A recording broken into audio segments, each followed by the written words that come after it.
هذا الحلا خصيصا للأمهات. طبعا مع عودة المدرسة نبغى شيء سهل وسريع. قبل ما أتقهوى العصر أسويه قبلها بنص ساعة ويكون جاهز. جربوا طريقتي ومتأكدة بتعتمدونها. طريقتي يا بنات مرة سهلة.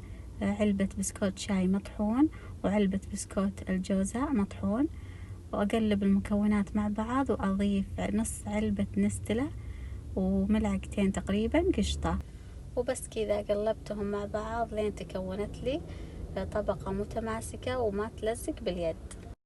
وبعد جيبي أي صينية عندك وافردي هذه الطبقة فيها بالتساوي عشان يسهلك الفرد. بلل الملعقة بشوية موية وابدي افرديها.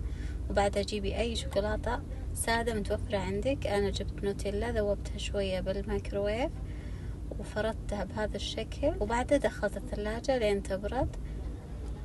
وعلى ما تبرد بالثلاجة ترى ما تاخذ وقت، حدها نص ساعة وتكون جاهزة.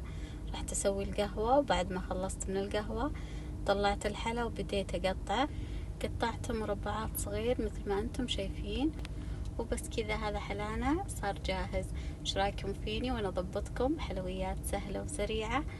طريقتها اتوقع ما في اسهل من كذا. بعدها استمتعوا بألذ حلا وبالعافية علينا وعليكم.